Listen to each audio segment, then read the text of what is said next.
Görün bu qansız oğlu qansız, Azərbaycan xalqının qanını içən, 32 ildir sülaləsi Azərbaycanı terora məruz qoyan və ondan da öncə KGB generalı atası Heydər Əliyev Azərbaycanı bütün dünyaya satan, Moskvaya satan qansız İlxoz Kolxozoviç Komsomolski nə deyir?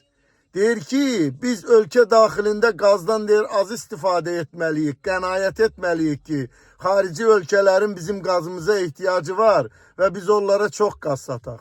Və o qaz satılır xarici ölkələrə. Azərbaycanın hər bir kəndi qazla da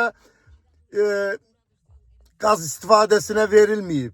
Yəni Azərbaycan kəndlərində, hər kənddə, hər rayonda qazdan istifadə edə bilmir Azərbaycan xalqı.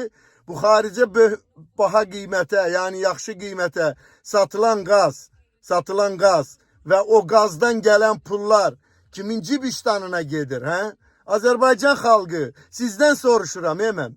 Bu əclaf sülaliyə, bu alçaq sülaliyə demədiyimiz söz qalmayıb, gətirmədiyimiz fakt qalmayıb, istəmədiyimiz, tələb etmədiyimiz sivil yolla bir şey qalmayıb. Siz nə qədər, bax hara qədər udacaqsınız bunu. Qazsız, susuz, işıqsız, istədikləri vaxtı büdcəni talan etmək üçün yeni parklar, yeni şəhərciklər, yeni nə bilim kazinolar tikmək üçün sizin evlərinizi başınıza uçurdur. Əvəzində 500 qəpik quruş verir və sizi əzir. Uşaqlarınızı istədiyi vaxt aparır, müharibə adı ilə öldürür. Körpələrinizə uşaq pulu vermir, maaş vermir. Ağzını açanı terror edir. Ağzını açanı həbs edir. Ağzını açanı ölkədən sürgün edir. Ölkədən sürgün olunanlar belə xaricdə ağzını açanda bunun məddahları, alçaqları, trolları, anasının əmcəyin kəsənləri bizə deyirlər ki, qaçmışsınız xaricə, oturmuşsunuz xaricə, danışırsınız. Bu hara qədər gedəcək? Yəni siz qazdan az istifadə edin, ekonomik edin qaza və biz onu sataq xaricə, Leyla ilə Arzu yesin, dırıldatsın divara. Sonra da bu alçaq girdirmə yeznələri gəlib, təzə kürəkənləri gəlib Azərbaycana. O da Sibir istəysin, kazino tiysin, nə tiysin, oradan da gəlir əldə etsinlər və o pulların da hamısını xaricə yatırsınlar. Hara qədər siz bunu qəbul edəcəksiniz? Hə?